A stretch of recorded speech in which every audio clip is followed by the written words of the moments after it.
10 ශ්‍රේණියේ ගිණුම්කරණයේ පළවෙනි හතරවෙනි මාතෘකාව ගිණුම්කරණය කොටස. පුතා අපි මේක තුල මුලින්ම හඳුනා ගන්න ඕනි මේ ගිණුම්කරණය කියන්නේ මොකක්ද? අපි ගිණුම්කරණය කියන්නේ මොකක්ද කියන එක හොඳින් අවබෝධ කරගත යුතු වෙනවා. ඒ වගේම තමයි අද දවසේ මම බලාපොරොත්තු වෙනවා මේකේ මූලික කොටස් ටික කතා කරන්නට. සහ ඔබගේ වගකීමක් තියෙනවා මේ පාඩම් කොටස් සහ මම කියන කොටස් ඔබ අනිවාර්යයෙන්ම පාඩම් කරගත යුතු වෙනවා. එහෙම පාඩම් කරගත්තේ නැත්නම් අපිට මේ ගමන පොඩ්ඩක් යාම සම්බන්ධයෙන් පොඩි ගැටලුවක් මතුවෙනවා. ඒක නිසා හොඳින් අවබෝධ කරගෙන අපි මේ වැඩේට බහිමු. එහෙනම් පුතේ අපි මුලින්ම බලමු මේ ගිණුම්කරණය කියන්නේ මොකක්ද? ගිණුම්කරණය කියන්නේ මොකක්ද? අපි දන්නවා දැන් පුතා අපි මෙහෙම හිතමු. ඔබ වෛද්‍යවරයෙක් ළඟට යනවා ඔබට අවශ්‍ය අසනීපයක් සඳහා ප්‍රතිකාර ගන්න. ප්‍රතිකාර ගන්න ගිය ගමන්ම මේ දොස්තර මහත්තයා අරහෙන් එනකොටම ඔයාලට අවශ්‍ය බෙහෙත් ටික එහෙම ලියලා මූට තම මේ ලෙඩේ තමයි තියෙන්නේ කියලා එහෙම බෙහෙත් දෙනවද? නෑ. නේ?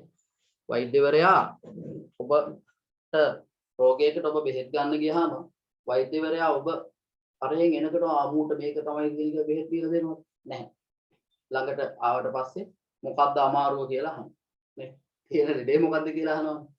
ඊළඟට ඒ ලෙඩේ ගැන අහලා ඊට පස්සේ පුතා මොකද්ද කරන්නේ මොනවාද තියෙන අපහසුතා නේ මොනවාද ඊට පස්සේ කියන අතන රිදෙනවා මෙතන රිදෙනවා උත්ම ගන්න බෑ කියලා ගිරින්න බෑ උගුර රිදෙනවා ඔළුව අපි කියනවනේ. ඊට පස්සේ වෛද්‍යවරයා එතනින් සෑහීමකටපත් වෙන්නේ නැහැ. යා ඊට ළඟට කරන්නේ නලාව තියලා බලන්න. නේ නලාව තියලා බලන්න. නලාව තියලා බලලා ඉවරලා මොකද කරන්නේ?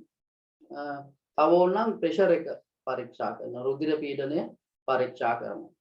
ඊළඟට ඒක හරියන්නේ නැත්නම් අර ECG එකක් ගන්න කියනවානේ. ECG ඔකට අපි සිංහලෙන් කියන්නේ විද්‍යුත් කාන්තුක රේඛනය කියන. හරි වැඩේනේ. විද්‍යාවත් ඉගෙන ගන්න ඕන. හරි. විද්‍යුත් කාන්තුක රේඛනය කියලා කියනවා. ඒ අර මෙහෙම පොඩි පටියක් තියෙනවා මෙන්න මෙහෙම යනවා මේ ඒකේ පොඩු පත්තරය තියෙන හරි. කියලා හරියට මෙහෙම ගියොත් එහෙනම් හොඳයි ඉවරයි. හරි. මේ වගේ පටියක් අරගෙන අපි ඒකට කියනවා විද්‍යුත් කියන්නේ ECG පටියක් කියලා. ඊළඟට ECG ගන්න කියනවා. එතනින් වෛද්‍යවරයා සෑහීමකටපත් වුනේ නැත්නම් පුතා කරන්නේ කියනවා මේ ලේ එකක් බලන්න. මුත්‍රා පරීක්ෂණයක් කරන්න. එතන හරියන්නේ නැත්නම් කියනවා X-ray එකක් ගන්න. ඒක සෑහීමකටපත් වුනේ නැත්නම් වෛද්‍යවරයා කියනවා මේ අපි ස්කෑන් එකක් කරන්න. හරි. ඒක හරිය ගියේ නැත්නම් එකෝ පරීක්ෂණයක් කරන්න. ඔන්න ඕවගේ පුතා පරීක්ෂණ විශාල සංඛ්‍යාවක් කරලා අවසානයේදී වෛද්‍යවරයා තීරණය කරනවා මුගේ අහවල් කැලේ නැහැ නේ කියලා. මේ මොකද කරේ මේ ඇඟ ඇතුලේ තියෙන නොපෙනෙන දෙයක් වෛද්‍යවරයා පරීක්ෂණ වාර්තා ටික අධ්‍යයනය කරලා හරියටම තීරණය කරනවා. මෙයාට එක්ක මෙන්න මෙයාගේ වකුගඩුවක් ක්‍රිය වෙලා තියෙන්නේ. එහෙම නැත්නම් හાર્ට් එකේ කොටසක් මොකක් හරි ඩැමේජ් එකක් වෙලා පෙනහළු අප්සෙට් වෙලා මේ නොපෙනෙන දේවල් අපිට සාමාන්‍ය වෙන දෙයක් නම් බලලා කියන්න පුළුවන්. නමුත් මේවා තීරණය කරනවානේ. ඊළඟට සමහර වෙලාවට අපි මෙහෙම හිතමු. උසාවියේ යම් අවස්ථාවකදී නඩුවක් අහනකොට මොකද කරන්නේ? මේ අහවල් සාක්ෂි ගේන්න මේ වගේ කියලා විනිශ්චයකාරවරයා අවසානයේදී පුතා තීරණයක් දෙනවා මෙයා වැරදි කරු නිවැරදි කරු කියලා. ඒ තීරණ ගත්තේ මොන බලන්න වැදගත් දෙයක්. වෛද්‍යවරයා තීරණයක් ගත්තා. විනිශ්චයකාරවරයා තීරණයක් ගත්තා. නේ සමහර වෙලාවට ඔබගේ ඉස්කෝලේ ලකුණු ටික අපි අධ්‍යයනය කළා කියනවා මේක හොඳයි මේක නරකයි. ගිය අවුරුද්දට නම් බොහෝ දෙනා මේ දේ වැඩ කරලා නැහැ. අපි එහෙම කියනවා. මේක හරියන්නේ නැහැ පුතා වැඩ කරන්න වෙනවා. දැන් ගිය සැරේ ලකුණු මෙච්චරයි දැන් මේ සැරේ ලකුණු අඩුයි. අපි එහෙමත් කියනවා. පුතේ ඒ තීරණය කරේ මොන පදනම් කරගෙන? තොරතුරු. පැහැදිලිද? එහෙනම් අපිට තීරණයක් ගන්න නම් මුලින්ම අවශ්‍ය වෙනවා මොනවද? තොරතුරු. තොරතුරු දිහා බලලා ඒ තොරතුරු අපි අධ්‍යයනය කරලා තමයි යම් දේවල් සම්බන්ධයෙන් තීරණ ගන්න. ඒ වගේ පුතා දැන් මේ ව්‍යාපාර ගත්තාම අපි දන්නවා ව්‍යාපාරයක් කියන්නේ මොකක්ද කියලා නේ. ඔව් ඒක දැන් කියන්න ඕනේ. මේ ව්‍යාපාරවලට ඉන්නවා ඇල්ම දක්වන පාර්ශවයන්. ඒ කියන්නේ ව්‍යාපාරය ගැන උනන්දු වෙන පාර්ශවයන් ඉන්නවා. අයිතිකරුවෝ ඉන්නවා, කළමනාකරුවෝ ඉන්නවා, සේවකයෝ ඉන්නවා, රාජ්‍ය ආයතන තියෙනවා, සැපයුම්කරුවෝ ඉන්නවා, මූල්‍ය ආයතන තියෙනවා, ණය හිමියෝ ඉන්නවා, ණය ගනුදෙනුකරුවන් ඉන්නවා. මේ සියලු දෙනා ව්‍යාපාරය ගැන උනන්දුවෙන් ඉන්නවා. එතකොට මේ උනන්දුවෙන් ඉන්න පාර්ශවයන්ට ව්‍යාපාරය සම්බන්ධයෙන් යම් තීරණ ගන්න ඕනේ. පුතා තීරණ ගන්න නම් මේ ව්‍යාපාරය සම්බන්ධයෙන් උනන්දු වන පාර්ශවයන්ට ව්‍යාපාරය සම්බන්ධයෙන් යම් තීරණ ගන්න ඕනේ. තීරණ ගන්න නම් අවශ්‍ය වෙනව මොනවද? තොරතුරු. තීරණ ගැනීම සඳහා අවශ්‍ය වෙනවා තොරතුරු. එහෙනම් පුතේ මේ තීරණ ගන්න තොරතුරු ඕන නම් ව්‍යාපාර සම්බන්ධයෙන් තොරතුරු ලබා දෙන ක්‍රමවේදයක් තියෙනවා. නැත්තම් ව්‍යාපාර සම්බන්ධයෙන් තීරණ ගන්න බෑ. ඒක නිසා ව්‍යාපාර සම්බන්ධයෙන් ඇල්ම දක්වන පාර්ශවයන්ට තීරණ ගැනීම සඳහා අවශ්‍ය තොරතුරු සැපයීම. හරි. අපි කියනවා මොකක්ද? ගිණුම්කරණය කියලා. එහෙනම් ගිණුම්කරණය කියන්නේ මොකද්ද පුතේ? ව්‍යාපාරයක් සම්බන්ධයෙන් ඇල්ම දක්වන පාර්ශවයන්ට තීරණ ගැනීම සඳහා අවශ්‍ය තොරතුරු සැපයීමට අපි කියනවා මොකක්ද? ගිණුම්කරණය කියලා. අපි එහෙනම් ගිණුම්කරණය හැඳින්වීම කියලා මාතෘකාව ලියලා ඒ මාතෘකාව යටතේ ඔය ගිණුම්කරණය කියන්නේ මොකක්ද කියන මෙන්න මේ අදහස ලියමු. රයිට්? ලියන්න මෙහෙම. ඔබ මාතෘකාව ලියාගෙන ඇති නේද? ඔව්. එහෙනම් සම්බන්ධ වෙන්නකෝ. ලියන්න මෙහෙම. ව්‍යාපාරය සම්බන්ධයෙන්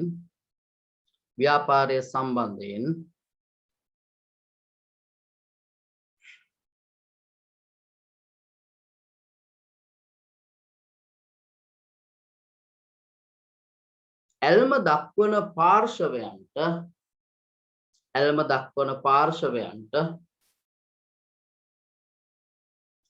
දක්වන පාර්ශවයන්ට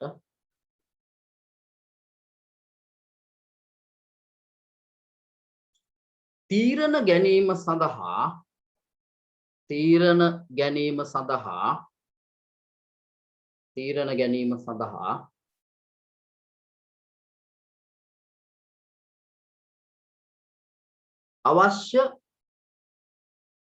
අවශ්‍ය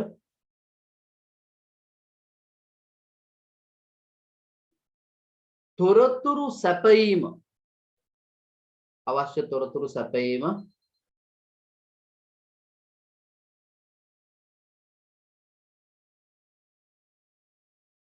ගිණුම්කරණය ලෙස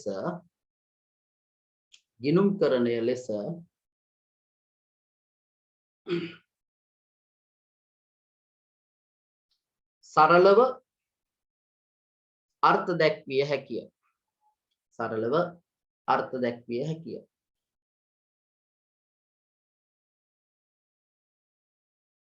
පුතා මේ ගිණුම්කරණය ගත්තහම ගිණුම්කරණයේ ඇත්තටම ප්‍රධාන කොටස් දෙකක් තියෙනවා.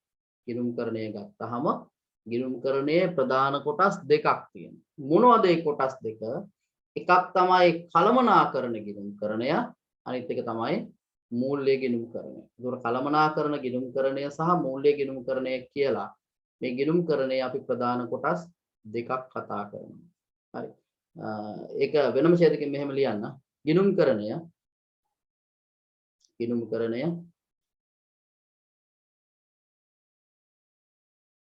ප්‍රධාන කොටස් දෙකකින් සමන්විත වේ.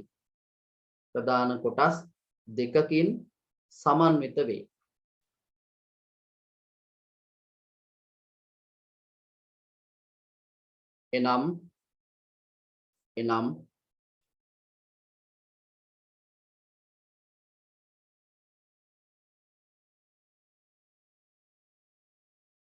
එකක් ලියන්න කළමනාකරණ ගිණුම්කරණය. තරු ලකුණක් දාලා ලියන්න. අනිත් එක තමයි මූල්‍ය ගිණුම්කරණය. කළමනාකරණ ගිණුම්කරණය, මූල්‍ය ගිණුම්කරණය. පුතේ අපි මේ දෙක නිකන් චුට්ටක් බොහොම පොඩි ප්‍රමාණයක් සරල අර්ථ දැක්වීමක් යටතේ ලියාගමු. මේ දෙක අපිට අවශ්‍ය වෙන්නේ නැහැ. මොකද අපිට අවශ්‍ය වෙන්නේ ප්‍රධාන වශයෙන් මූල්‍ය ගෙනුම් කරේ. නමුත් අපි මේක දැනගත යුතු වෙනවා. අපි කතා කරන්න ඕනේ මොකක්ද කියන එක. ඒක නිසා පුංචි මාතෘකාවක් ලියා ගන්නකො ඔබ කළමනාකරන ගෙනුම් කරණය කියලා.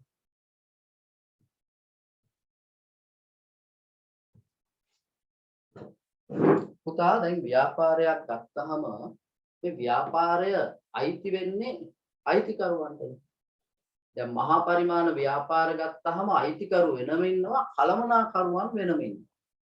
එතකොට මේ ව්‍යාපාර කටයුතු සැලසුම් කරන්නේ සංවිධානය කරන්නේ මෙහෙයවීම කරන්නේ පාලනය කරන්නේ කවුද?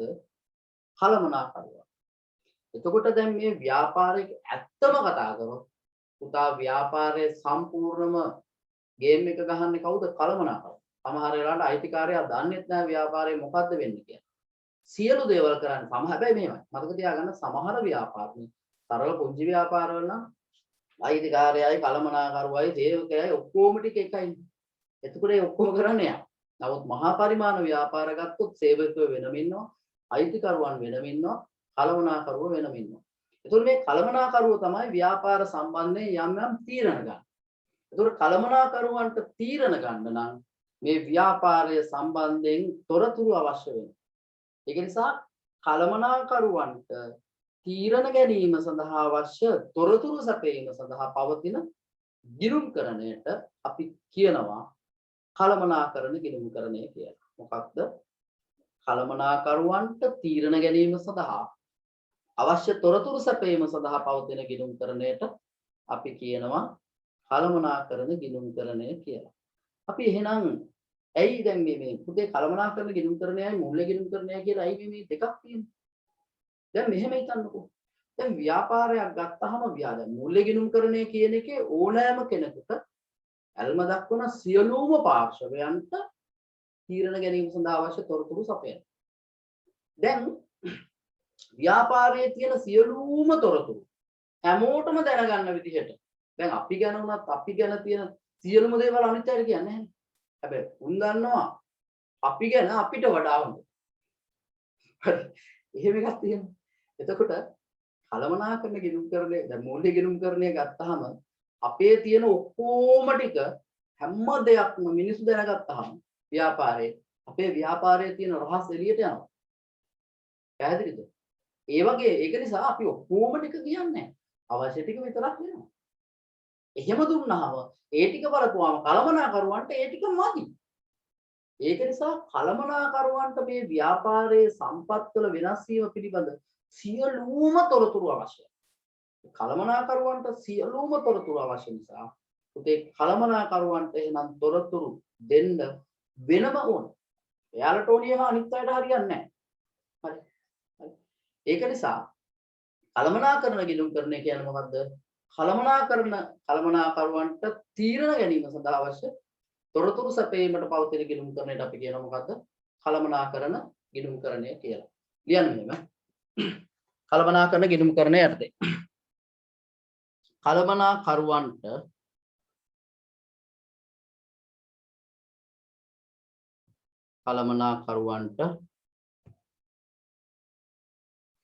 ව්‍යාපාරය සම්බන්ධයෙන්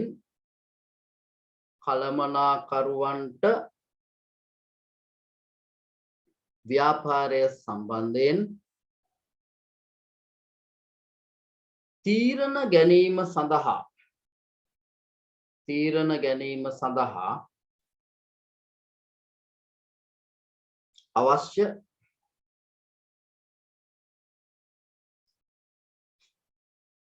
තොරතුරු සැපයීම සඳහා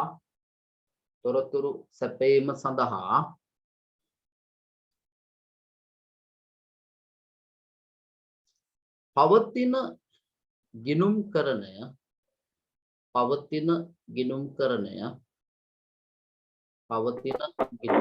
සර් ආයෙ චුට්ටක් ඒක කියන්නකෝ.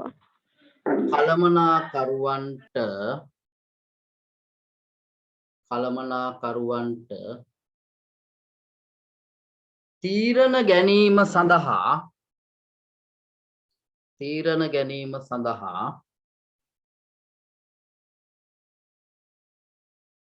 අවශ්‍ය තොරතුරු සැපයීම සඳහා අවශ්‍ය තොරතුරු සැපයීම සඳහා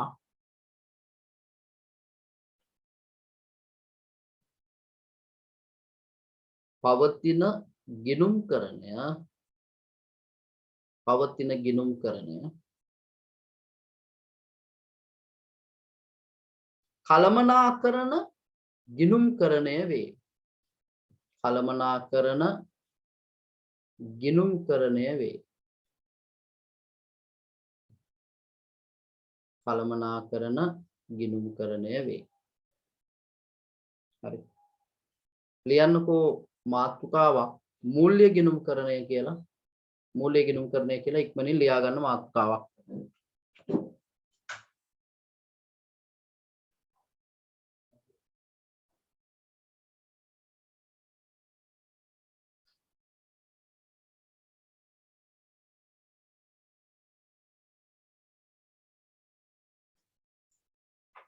හරි. එතකොට මොකක්ද අපි මූල්‍ය ගිණුම්කරණය කියන්නේ? මොකක්ද අපි මේ මූල්‍ය ගිණුම්කරණය කියන්නේ? පුතා ව්‍යාපාරයක් ගත්තහම ව්‍යාපාරයේ සම්බන්ධයෙන් ඇල්ම දක්වන සියලුම පාර්ශවයන්ට ව්‍යාපාරයක් ගත්තහම ව්‍යාපාරය සම්බන්ධයෙන් ඇල්ම දක්වන සියලුම පාර්ශවයන්ට තීරණ ගැනීම සඳහා අවශ්‍ය තොරතුරු සපයන ගිණුම්කරණයට අපි කියනවා මූල්‍ය ගිණුම්කරණය කියලා. ව්‍යාපාරයක් සම්බන්ධයෙන් ඇල්ම දක්වන සියලුම පාර්ශවයන්ට තීරණ ගැනීම සඳහා අවශ්‍ය තොරතුරු සපයීම සඳහා පවතින ගිණුම්කරණයට අපි කියනවා මූල්‍ය ගිණුම්කරණය කියලා. අපි මූල්‍ය ගිණුම්කරණය කියලා මාතෘකාවක ලියාගෙන ඕක සටහන් කරමු. ලියන්න එහෙම. ලියන්න.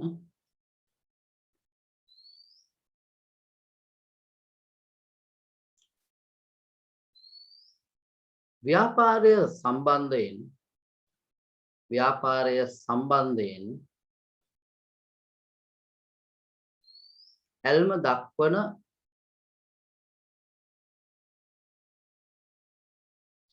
සියලුම පාර්ශවයන්ට ව්‍යාපාරය සම්බන්ධයෙන් ඇල්ම දක්වන සියලුම පාර්ශවයන්ට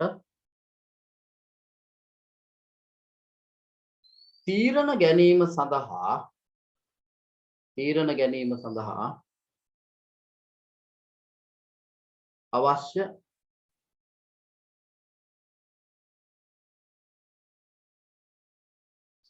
තොරතුරු සැපයීම සඳහා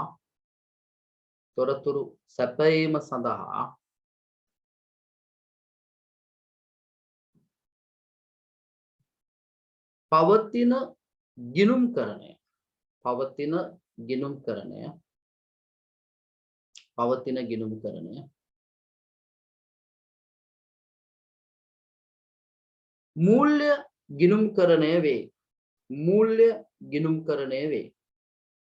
මූල්‍ය ගිණුම්කරණය වේ. හරි. අපි එහෙමනම් මේ කොටස් ටික කතා කරලා ඉවරයි. කියන්නේ ගිණුම්කරණය හැඳින්වීම ඉවරයි. ඊළඟට මේ ගිණුම්කරණයේ ප්‍රධාන ප්‍රභේද කොටස් දෙකක් තියෙනවා. මේ කොටස් දෙක කතා කරලා ඉවරයි. අපි ඊළඟට කතා කරමු එහෙමනම් ගිණුම්කරණයේ අරමුණු සහ අවශ්‍යතාවය. ලියා ගන්න පුතේ මාතෘකාවක්. ගිණුම්කරණයේ අරමුණු සහ අවශ්‍යතාවය. ගිණුම්කරණයේ අරමුණු සහ අවශ්‍යතාවය.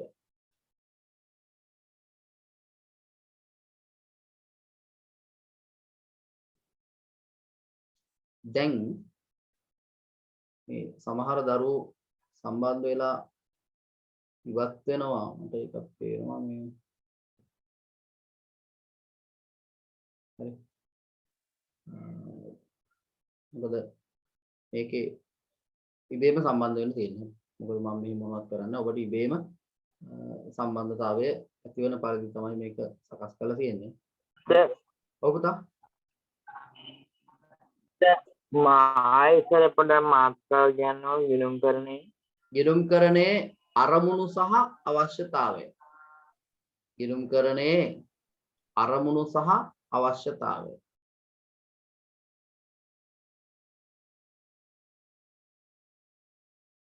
ගිණුම්කරණයේ අරමුණු සහ අවශ්‍යතාවය.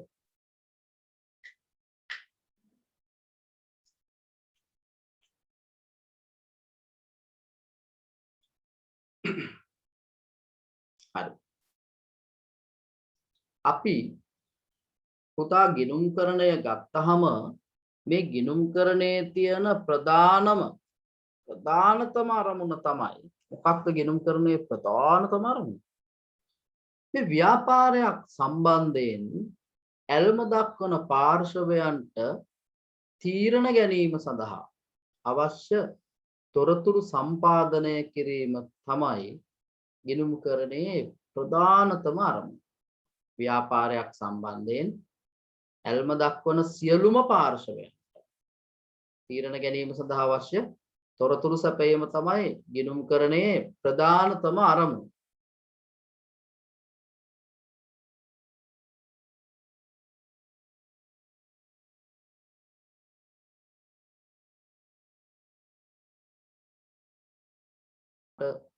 මට විනාඩියක් දෙන්න.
හරි. පුංචි තාක්ෂණික අවශ්‍යතාවයක් නිසා ඔබගෙන් මොහොතකට මිදෙන්න සිදු වුණා. පුතා අපි ගිණුම්කරණය ගත්තාම ගිණුම්කරණයේ එහෙමනම් ගිණුම්කරණයේ මූලිකම අරමුණ වෙන්නේ ව්‍යාපාරයක් සම්බන්ධයෙන් ඇල්ම දක්වන පාර්ශවයන්ට තීරණ ගැනීම සඳහා අවශ්‍ය තොරතුරු සැපයීම තමයි මේ ගිණුම්කරණයේ මූලිකම අරමුණ. ගිණුම්කරණයේ මූලිකම අරමුණ ඕක. මේ මූලික අරමුණ මත පදනම් වෙලා ගිණුම්කරණය තුල තවත් උප අරමුණු ගණනාවක් තියෙනවා. මේ මූලික අරමුණ මත පදනම් වෙලා ගිණුම්කරණය තුල ගොඩනැගිච්ච තවත් උප අරමුණු ගණනාවක් තියෙනවා. අපි ඒවා කතා කරන්න ඕනේ මොනවද කියලා. මොනවද මේ ගිණුම්කරණය තුල තියෙන උප අරමුණු? ඔව්. පුතේ ගිණුම්කරණය ගත්තාම ගිණුම්කරණය තුල අපිට දකින්නට ලැබෙන උප අරමුණු ගණනාවක් තියෙනවා. මොනවද? එකක් තමයි මේ ගිණුම්කරණයේ අරමුණක් තමයි මේ ව්‍යාපාර කරනකොට මේ ව්‍යාපාර වලින් කොච්චර ලාභයක් තියෙනවද කියලා බලන එක. ව්‍යාපාරයක් කරගෙන යනකොට මේ ව්‍යාපාර වලින් කොච්චර ලාභයක් තියෙනවද කියලා බලන්න ඕනේ. එහෙනම් මේ කොච්චර ලාභයක් තියෙනවද කියලා බලන එක ගිණුම්කරණයේ අරමුණක්. හරි. කොපමණ ලාභයක් තියෙනවද කියලා බලමු.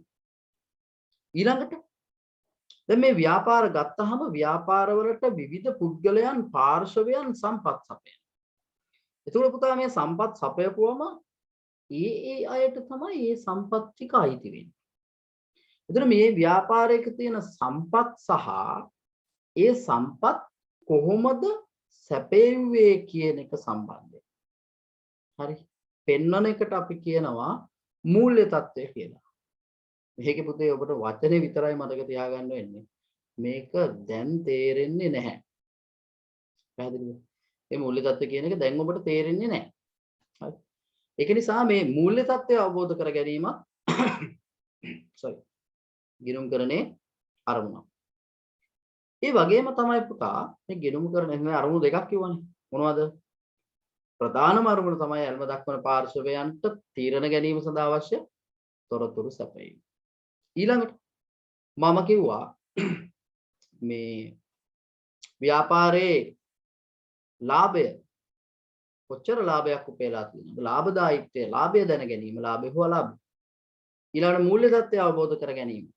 ඊළඟ දේ තමයි පුතා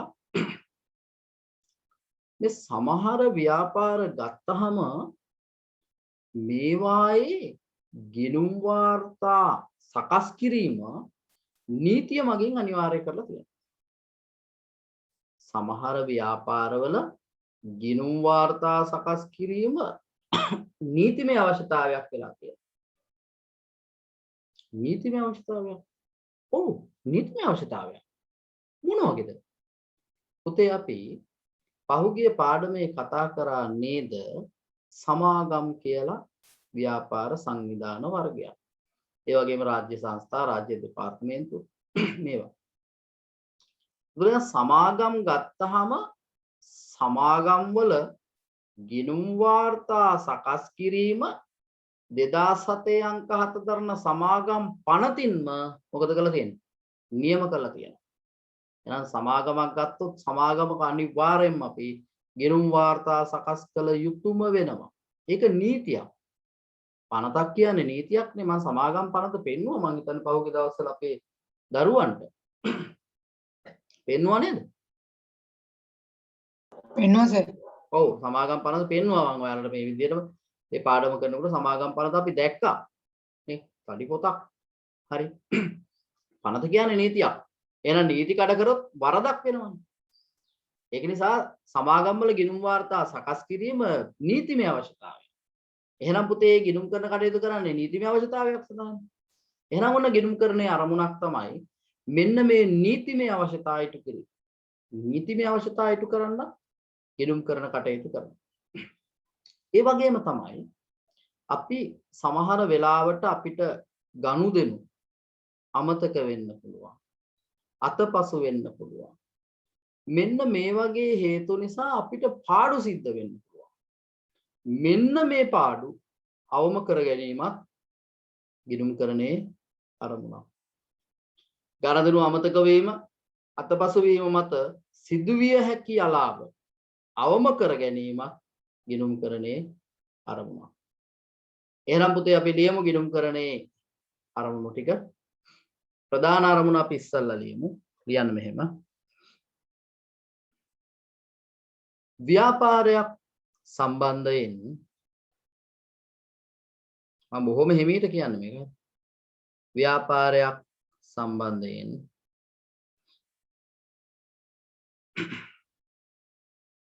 ඇල්ම දක්වන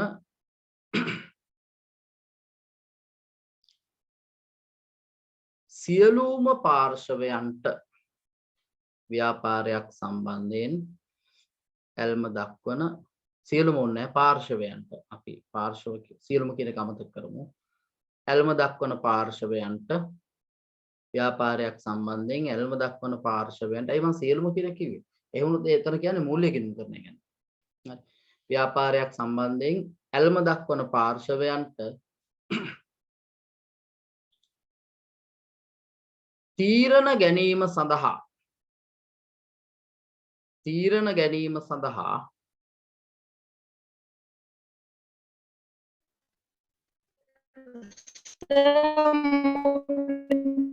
කියන්නකෝ. ව්‍යාපාරයක් සම්බන්ධයෙන් ඇල්ම දක්වන පාර්ශවයන්ට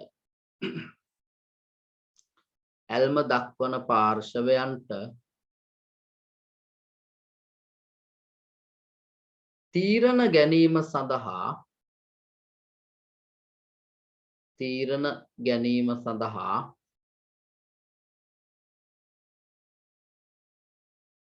අවශ්‍ය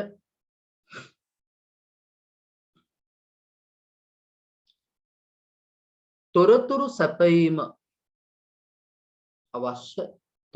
සැපයීම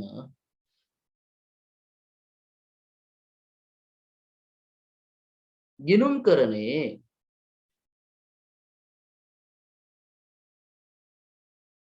මූලිකම අරමුණයි. මේක පාඩම් කරගන්න වෙනවා. මූලික අරමුණ මොකක්ද කියන්නේ? මේක නිරන්තරයෙන් විභාගයට අහනවා. ගිණුම්කරණයේ මූලිකම අරමුණයි.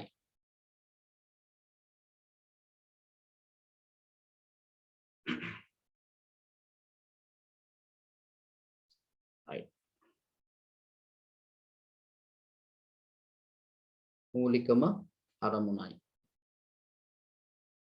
මෙම අරමුණ මත පදනම්ව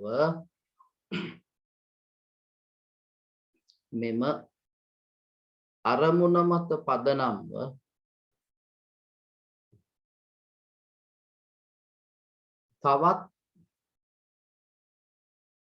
අරමුණු ගණනාවක් හඳුනාගත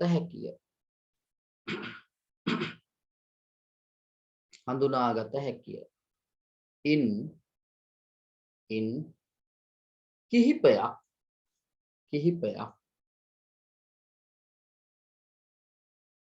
පහත පරිදි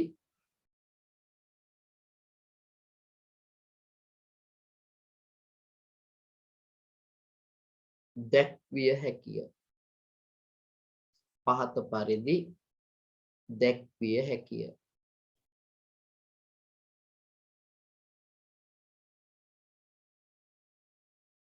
හය වසරේ ළමයෙකු පන්ති ඉන්නවද පුතෝ? 600 කියලා දාලා තියෙනවා. ඒක මම මේ වෙරි කමන්නේ දැන් ඉඳන් ඉගෙන ගමු. හරි. නෑ සර් මල්ලි පන්ති කියලා ඉවරයි. හරි. මං හිතුවේ 6 වසරේ ළමයෙකු කවුද දන්නේ නැහැ. 600 කියලා දාලා තියෙනවා. මම අය ළමයිට උගන්වන්නේ නැහැ පුතෝ. හරි. තවත් අරමුණු ගණනාවක් දැක්විය හැකිය කියලා නේද ඉතින්? ඔව්.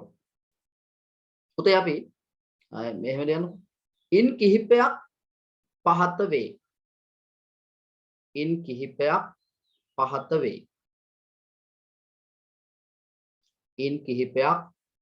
වේ.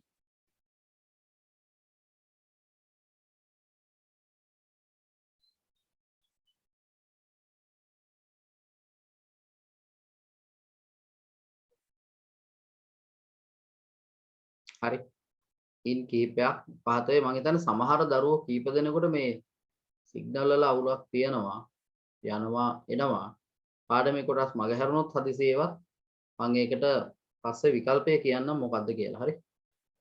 පස්සේ කියන්නම් විකල්පය මොකද්ද කියලා. හරි. ඉන් කිහිපයක් පහත වේ කියලා ලිව්වනේ.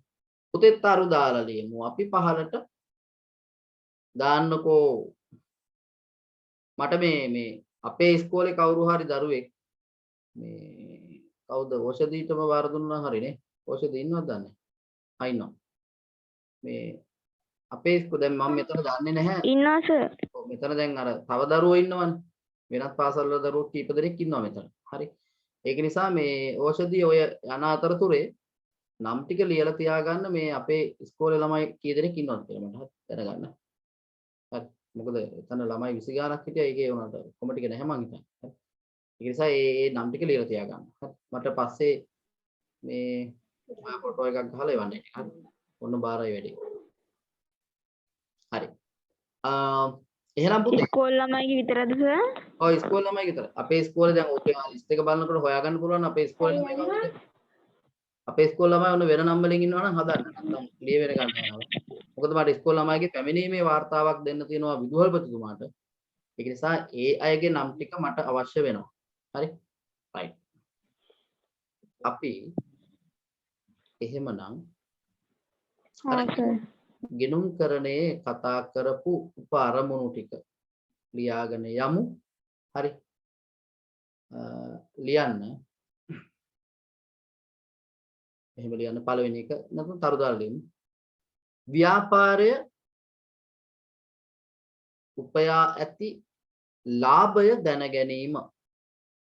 ව්‍යාපාරය උපයා ඇති ලාභය දැන ගැනීම. ව්‍යාපාරය උපයා ඇති ලාභය දැන ගැනීම. පුතා මෙතන මේ පුංචි කොටස් ටික අපි කතා කරලා ඉවරලා මම ඔබට පුංචි විවේකයක් ලබා දෙනවා නැත්නම් මේක දිගටම ඉන්න අමාරුයිනේ. අපි 7:50 විතර වෙනකන් ඉන්නවනේ. හරි. ව්‍යාපාරය උපයා ඇති ලාභය දැන ගැනීම.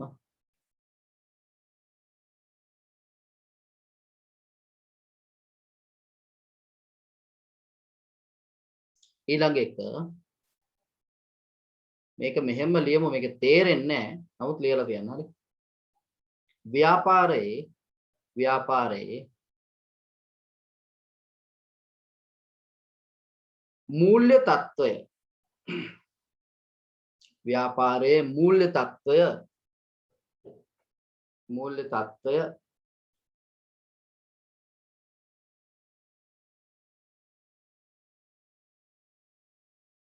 අවබෝධ කරගත හැකි වීම. ව්‍යාපාරයේ මූල්‍ය తত্ত্বය අවබෝධ කරගත හැකි වීම. ව්‍යාපාරයේ මූල්‍ය తত্ত্বය අවබෝධ කරගත හැකි වීම.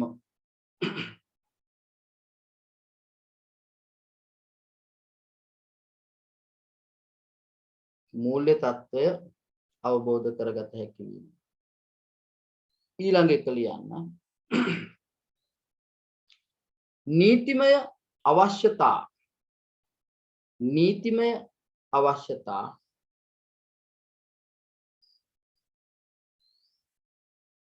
නීතිමය අවශ්‍යතා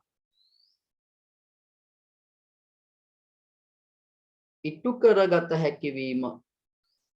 නීතිමය අවශ්‍යතා ඉටු කරගත හැකි වීම. නැත්නම් ඉටු කිරීම. හැකි වීම නේ ඉටු කිරීම. නීතිමය අවශ්‍යතා ඉටු කිරීම. ඔයාලා චුපතේ බලා ගන්න මේ ටික තියෙනවා. මේ කරුණු සාරාංශ කරලා දෙන්න. නීතිමය අවශ්‍යතා ඉටු කිරීම. ඊළඟට ගනුදෙනු අමතක වීම. ගනුදෙනු අමතක වීම. අතපසු වීම මත. ගනුදෙනු අමතක වීම අතපසු වීම මත සිදුවිය හැකි අවාසි. සිදුවිය හැකි අවාසි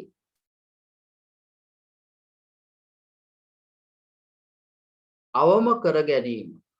ගනුදෙනු අමතක වීම අතපසු වීම මත සිදුවිය හැකි අවාසි අවම කර ගැනීම.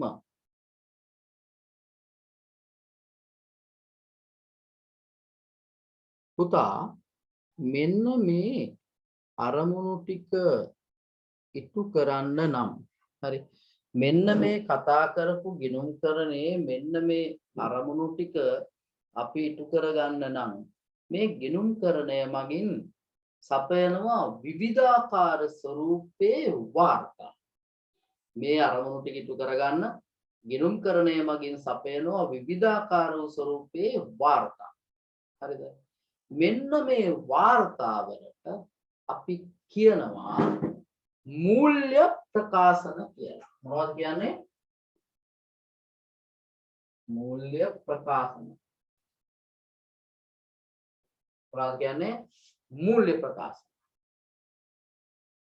මේ අරමුණ ඉටු කරගන්න නම් ගිණුම්කරණය ඔය කිව්වනේ අරමුණු සෙට් එක. ඔය ටික ඉටු කරගන්න නිකම්ම බෑනේ. හරි. ඔය ටික ඉටු කරගන්න නිකම් බෑ. ඒක නිසා මේ ගිණුම්කරණය මගින් සකස් කරනවා විවිධාකාර වූ වාර්තා. මෙන්න මේ වාර්තාවලට අපි කියනවා පුතා මොනවාද මූල්‍ය ප්‍රකාශන කියලා. කියන්නේ මොනවාද මූල්‍ය ප්‍රකාශන. මෙන්න මේ මූල්‍ය ප්‍රකාශන සඳහා පදනම සපයනවා ව්‍යාපාර ගනුදෙනු වලින්.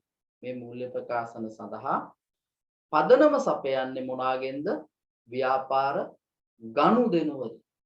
අපි එහෙමනම් ඊළඟට කතා කරන්න ඕනේ මෙන්න මේ ව්‍යාපාර ගනුදෙනු කියන්නේ මොකක්ද කියන එක. එහෙනම් පුතේ අපි ඒකත් ලියමු මෙහෙම. ලියන්න. හරි. එහෙම ලියන්න. එහෙම ලියන්න. මෙහෙම ලියන්න. මෙම අරමුණු ඉටු කර ගැනීම පිණිස එම අරමුණු ඉටු කර ගැනීම පිණිස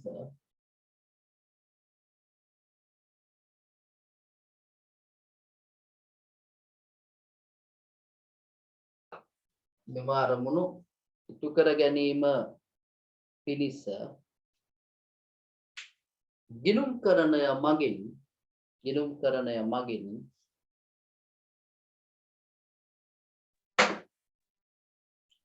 විවිධ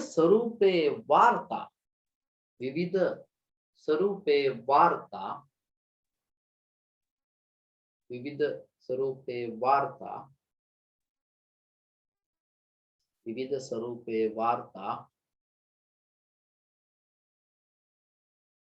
සපයනු ලබයි.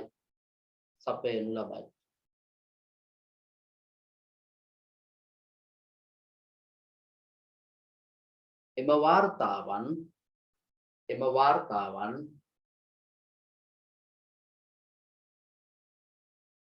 මූල්‍ය ප්‍රකාශන ලෙස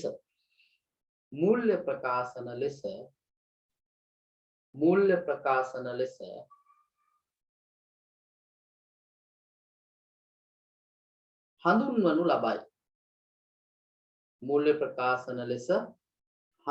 ලබයි.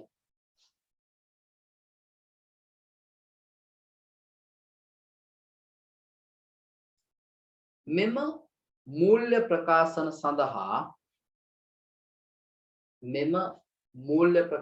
සඳහා පදනම සපයනු ලබන්නේ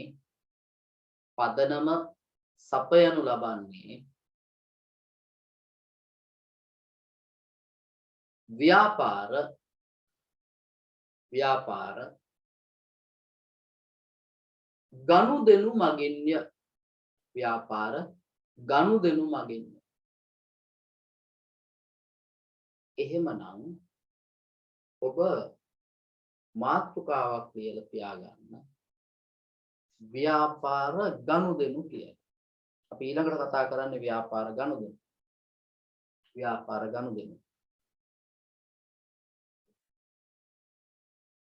ව්‍යාපාර ගනුදෙනු කතා කරන්නට කලින් අපි පුංචි විරාමයකට ගිහින් හරි. දැන් වෙලාව 6:35යි. විනාඩි 15ක් දෙනවා ඔබට විවේකයක්. හරි. විනාඩි 15ක් දෙනවා විවේකයක්. ඒක නිසා නැවත 6:50ට 100% ඔබ පුතා 7:00ට පන්ති වැඩ කරනවා පන්තියක් තියෙනවා. ඒ ගැන සලකා බලන්න. හරි. 7:00ට පන්තියක් තියෙනවා. ඒ ගැන සලකලා බලන්න පුළුවන්. හරි. මේ එහෙනම් මාතෘකාව ලියලා තියාගන්න ව්‍යාපාර ගනුදෙනු කියලා 7:00ට දරුවන්ට පන්තියක් තියෙන නිසා අපි ඒ ගැන සලකලා බලන්නම් මම. හරි. නැවත අපි එහෙනම් පටන් ගන්නවා 6:50ට. මේකෙන් අයින් වෙන්න එපා ලින්ක් එකෙන්. ලින්ක් එක කොහොමද තියන්න? මොකද ඔබට නැවත නැත්තම් සම්බන්ධ වෙන්න ඕනේ නැහැ. මේ ඔය අතරතුරේ පුළුවන් නම් අද දැන් මේ කරපු පාඩමේ දැන් මේ අපි මෙතෙක් කතා කරපු කොටස් ඔබට තේරුණාද නැද්ද කියන එක සම්බන්ධයෙන් පුතා මේ ඔබට මේක හොඳයිද ඔබට දැනෙනවද කියලා මේ පොඩ්ඩක් අමතක කරන්නේ නැතුව ඔය ගෲප් එකටම මේ අතරතුරේ ඕනනම් ඔබට පොඩි පණිවිඩයක් දාන්නත් පුළුවන්. එහෙම නැත්නම් පන්ති ඉවරෙච්ච ගමන් මේක හොඳයිද මොනවද ගැටලු මං කරන දේවල් තේරෙනවද කියන එක සම්බන්ධයෙන් ගෲප් එකට දාන්න පණිවිඩයක්. මොකද සමහර වෙලාවට group එකේ ඉන්න අනිත් දරුවෝ දන්නේ නැහැ මේ පන්තිය ගැන තොරතුරු. ඒක නිසා ඒක යාලට අපයන්න ඕන නිසා ඒකත් ඔබ දාන්න අමතක කරන්න එපා. හරි. හරි. අපි එහෙනම් 6:50ට පටන් ගමු. හරි. 6:50ට පටන් ගමු. මොකද මම මෙතනින් ඉවත් වෙන්නේ නැහැ. මම ඔක්කොම ඉන්නවා. ඔබටත් ඕන නම් මොන හරි කරුණු දැනගන්න පුළුවන්. මම විනාඩි 6:40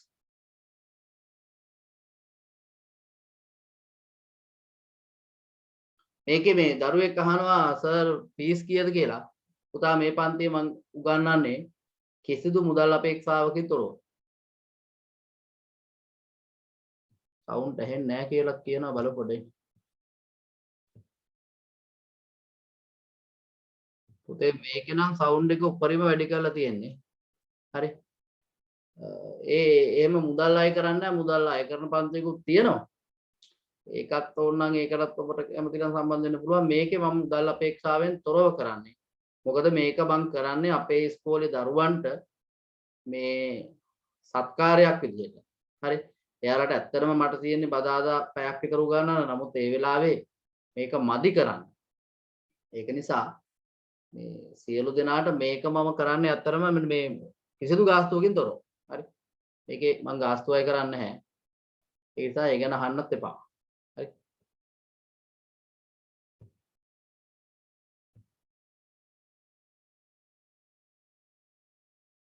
මේ පුතා සවුන්ඩ්ස් ඇහෙන්නේ නැහැ කියලා කියනවා. කවුරු හරි දරුවෙක් කියන්නකෝ ඉන්න අතරතුරේ මේ ඇහෙන්නේ නැද්ද කියලා අතරම.